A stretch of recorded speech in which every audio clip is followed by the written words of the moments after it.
Over the years, Formula One has given us chilling accidents, tragic ones, and others that seem impossible. Oh my God! But there are also those that are simply weird. This photo, for example, for a while it was impossible to be a Formula One fan and not have seen it. A wrecked Ferrari and a man with his legs in the air. This didn't happen at a Grand Prix or during an official practice.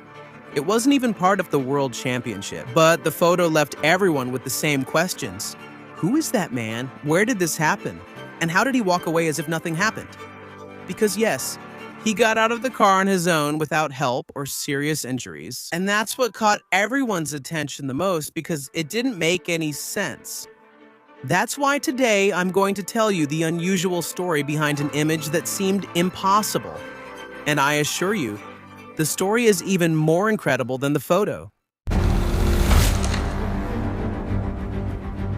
The car is a Ferrari from the late 90s, specifically the F399, from the 1999 season. During that season, the drivers were Michael Schumacher and Eddie Irvine, but the man in the accident doesn't look anything like either of them. Besides, he's much taller and much less athletic.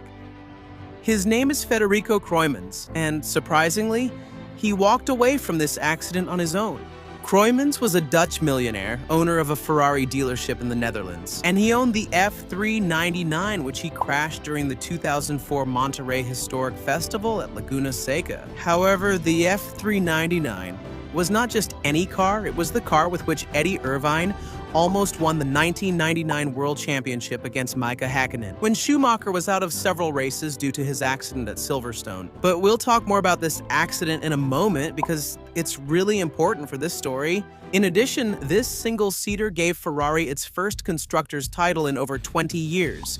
And in 2001, Kroijmans bought it. He had established a good relationship with Ferrari after spending millions on his collection, and that allowed him to join an ultra-exclusive club, the Corse Clienti program, a program created by Ferrari to sell Formula One cars to its wealthiest clients. But they didn't just hand you the car, they also managed the logistics, provided track support, and took care of the maintenance. And obviously, they charge an annual fee for all of this. The prices of the cars ranged from 2 to 10 million euros, depending on their history, for example, how many races they had won. And even though the Dutch millionaire placed the order, as soon as the season ended, Ferrari didn't deliver the model until 2 years later. They wanted to prevent their design secrets from reaching their rivals too soon.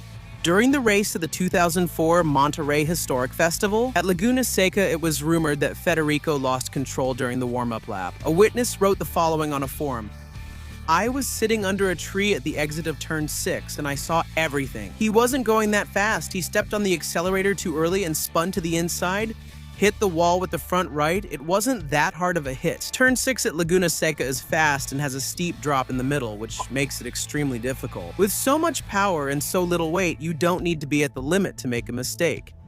Even an experienced driver can lose control."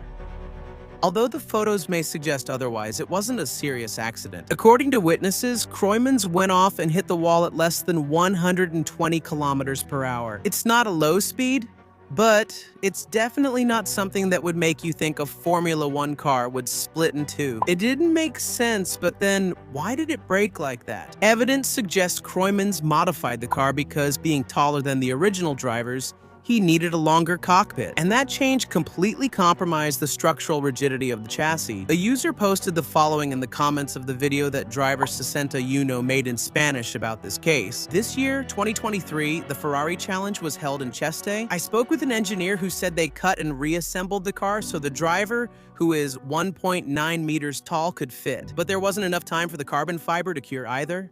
And there was a design flaw in the chassis joints. The fracture was so clean that it looked more like a cut line than a break from impact, as if that cut had been made specifically to open the car, make adjustments, and then close it again." Another theory suggested that this chassis was the same one Michael Schumacher used in his accident at Silverstone in 1999 where he broke his leg. It was speculated that Ferrari repaired it to sell it later, although that was never confirmed. What is known is that after the accident at Laguna Seca, Ferrari opened an investigation. Ross Brown, who was the team leader at that time, explained, We have brought the car back to the factory and we are analyzing it. Although it's the same model with which Michael had his accident, it was a very different type of accident in Michael's case. The impact was frontal and the wheel came back into the cockpit, which broke his leg.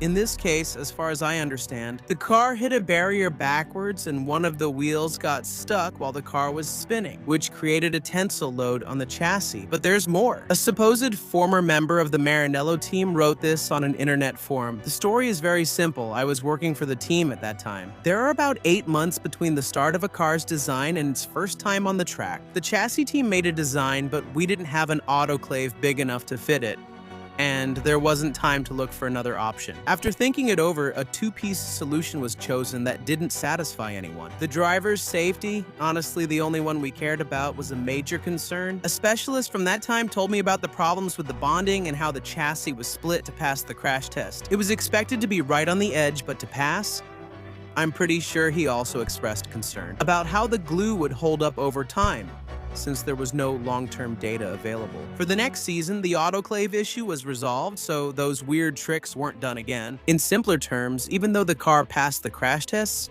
there were always doubts about its strength. Kroijmans was left exposed and was very lucky not to crash into anything else. After the car split apart, he just walked away limping. The same witness who wrote the post in the forum I mentioned earlier confirmed it. It was terrifying to see the driver sitting there with his legs hanging completely exposed.